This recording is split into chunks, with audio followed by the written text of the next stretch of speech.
Bom dia, meus cheiros. Bora para mais uma aulinha, tá?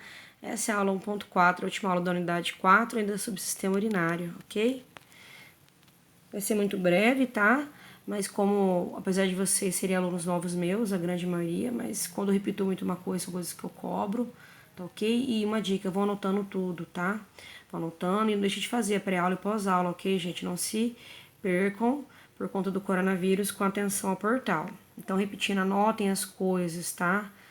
E façam pergunta para si mesmos, como se eu estivesse perguntando para vocês e tento responder também no caderno, tá bom? Bora cá então, meus amores. Então, eu comento sobre diuréticos, tá bom? Que tem o conceito de diurético, só vocês lerem, porque aumenta a diurese, a urina, né? Isso é muito bom para quem tem retenção hídrica, eu já comentei sobre isso em sala, porque leva a pressão arterial e sobrecarrega o coração. Nefropatia é o nome geral de doenças dos rins. Creatinina e ureia, muito importante, tá bom? Muito importante mesmo, que se perguntar em prova. Creatinina formada pela degradação do músculo. Então, à medida que estiver usando a musculatura, durante o trabalho, durante atividade desportiva, lazer, treino e por aí vai, o que acontece? Esse uso do músculo, e quanto maior for a massa muscular também, maior é o volume de creatinina. Então, creatinina é o nosso uso diário de musculatura, tá bom? É um produto da musculatura. Ou seja, a proteína também da musculatura, porque os músculos, acho que todos da sala já viram o CMF1, a maioria, são formados por proteínas. Então, está relacionada com a taxa de filtração glomerular. Inclusive, é um dado muito verificado, pessoal, para os pacientes de hemodiálise. Eu falo porque eu já acompanhei estágio de hemodiálise aqui de Tangará, quando eu era professora da Unemat, né? Eu era contratada da Unemat, eu dei uma vez no semestre, estágio supervisionado no hemodiálise. Então, é muito importante. Então, quando quer ver a taxa de filtração glomerular, como que está funcionando a filtração dos glomérulos? Lembram da aula anterior? Então, mensura-se o quê? Quantidade de creatinina. Tanto a creatinina que eu comentei agora, que tem a ver com desgaste da musculatura, e é mensurável como? Onde, professora? No exame de sangue, no exame de laboratório, o médico prescreve creatinina e ureia, ambos, tá? Para ver a função renal. Então, quer ver se o rim está funcionando direitinho? Creatina e ureia, todos nós, exame de rotina. O paciente de hemodiálise também. Eu estou só diferenciando aqui a questão da importância da creatinina e ureia, que eu já comentei em aula. Vocês lembram que eu falei que ia falar mais à frente? Então, creatinina tem a ver o quê? Com essa questão muscular. E ureia? Ureia, gente, é a proteína propriamente dita, ou seja, tem a ver com a nossa alimentação, tá? Então, vamos lá. Ureia, principal produto final do metabolismo das proteínas, carnes, ovos e queijo. Seu valor no exame indica o funcionamento renal e a ingestão de proteínas. Bom, então ambos, creatina e ureia, indicam a função renal, acabei de falar. Para o paciente que já é renal, para nós, né, no exame de rotina, sim. Mas qual que é a diferença? A creatinina, ela reflete no quê? Na questão muscular, dessa degradação muscular também em função renal. E a ureia, além de função renal também, como creatinina, na questão de ingesta de proteínas. Bom, aqui eu falo sobre a pressão arterial, dou mais ênfase quando eu falo, dou aula para o pessoal da enfermagem, mas vamos comentar aqui importante. A pressão arterial ela tem dois valores, vamos supor, o 12/6, o 12/8 que o Ministério da Saúde preconiza, né, nas campanhas. Então, por exemplo, esse 12/8, na verdade, você já sabe que é 120/80, tá? A gente corta um zero para poder impressionar o paciente. Então, esse 120, que sempre é o primeiro valor, não importa qualquer valor seja, é chamado de sistólica. Sistólica a gente reflete a força, tá? Essa pressão que o coração exerce para ejetar, para mandar sangue para todo o corpo. Mesmo a favor da gravidade, ou seja, do tronco para baixo, porque o coração fica na altura do tronco, né? Lado esquerdo do hemitórax, e mesmo contra a gravidade, ou seja, subindo, oxigenando cabeça e pescoço. E a diastólica é o segundo valor, comparando lá, voltando no exemplo, 120/80, ele é 80. Tá? Nesse exemplo, qualquer valor que seja, é o segundo valor que é verificado quando se afere a pressão arterial. O termo certo é aferir, tá? Não é tirar nem medir, aferir a pressão arterial. O que indica essa diástole? Esse 80, esse 60, esse 90?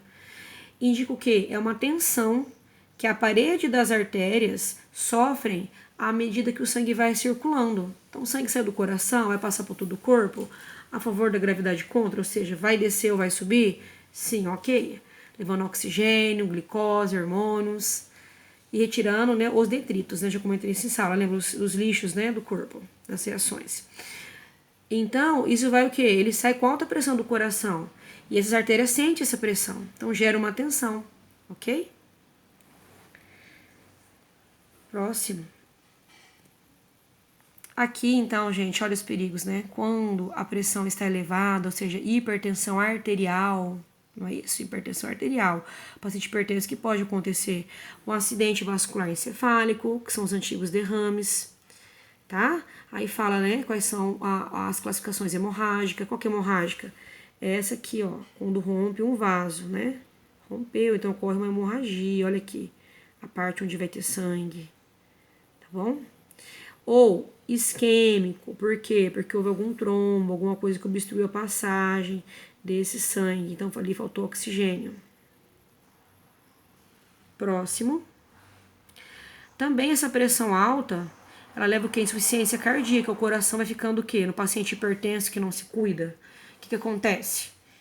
O coração fica grande, olha aqui, grande, ó, o tamanho do ventrículo esquerdo, porém o quê? Olha o tamanho desse comparado com os demais. Porém o quê? Dilatado, ou seja, um coração fraco, porém insuficiente, por isso que é chamado de insuficiência cardíaca, tá? Repetindo, é um coração que está grande, em especial, normalmente, o que a gente encontra de grande? Essa parte do coração, que vocês vão ver mais à frente comigo, tá? Nessa mesma disciplina, F2, ventrículo esquerdo. O que é ventrículo esquerdo? É uma câmara cardíaca. O que é câmara cardíaca? São partes internas do coração. Então, a parte interna do coração, chamada de ventrículo esquerdo, que bombeia sangue, tá? O ventrículo esquerdo, já estou circulando aqui, ó, esse vermelho, mais escuro, para todo o corpo. Tá? Em todos nós ele já é hipertrofiado, na gente, no atleta mais ainda, só que é de forma saudável. E nessa pessoa que ela hipertense, não se cuida, que uma das causas pode ser problema renal, né, que está com excesso de volume, né, hipervolemia, a pessoa está demasiada, já comentei isso no outra aula, então ele força mais ainda e fica mais dilatadão. Então o coração fica grande, dilatado, porém fraco, insuficiente. Repetindo de novo, insuficiência cardíaca. Próximo. Também pode ocorrer infarto agudo do miocárdio, não é isso, gente? O que é infarto agudo do miocárdio? É uma isquemia em determinadas áreas do miocárdio, levando à necrose. O que é necrose? Morte do tecido do miocárdio. O que é isquemia? Faltando oxigênio, gente. Faltando oxigênio. Por quê? Por conta de obstrução, mau hábitos alimentares, obesidade, tabagismo, tá? Excesso de colesterol, triglicérides. Tem a dor no peito. Então, eu já comentei já com vocês sobre creatinina e ureia. Dá uma passada por lá. Vou comentar essa parte bem importante. A creatinina, quando a sua taxa aumenta, é porque a filtração glomerular não está funcional. Eu comentei no início. Lembram? E também tinha escrito isso. Como vocês já perceberam em sala, minhas aulas sempre eu repito. E às vezes as coisas da introdução que eu explico bastante, antes de abrir o slide, eu não fico muito preso no slide, na verdade, fica tudo se repetindo os slides. Ureia. Olha que curiosidade bacana. A ureia forma-se no fígado. É filtrada pelos rins. Assim, além de ser eliminada pelo suor, também se elimina no suor, tá? Também é excretada pela urina. Sua taxa reflete o quê? Falei no início também. Ingesta de proteínas e funcionamento renal. Assim como creatinina também reflete o quê? Funcionamento renal. Então, moçada, tomem nota. Diferença de creatinina e ureia. E quais são os efeitos no corpo quando a gente tem excesso de líquido, de água e sais? Ou seja, os rins não funcionam bem. O que pode acontecer? Lembram de slides anteriores? Voltem aí. O infarto, o AVE, a insuficiência cardíaca, eu pergunto bastante. Ok, gente? Tá bom? Pode levar também a edema do pulmão, tá? O pulmão fica congestionado com excesso de sangue, mas por quê? Por causa da insuficiência cardíaca, que eu expliquei. O que é pressão sistólica? Primeiro o valor da pressão, primeiro número. O que é pressão diastólica? O segundo. Sistólica, que é o primeiro número, reflete o quê? A força do coração, essa pressão que o coração sofre para mandar sangue para todo o corpo. E o segundo valor, segundo número, conhecido como diastólica, a tensão da parede das artérias à medida que o sangue vai circulando. Beijo, até a próxima aula.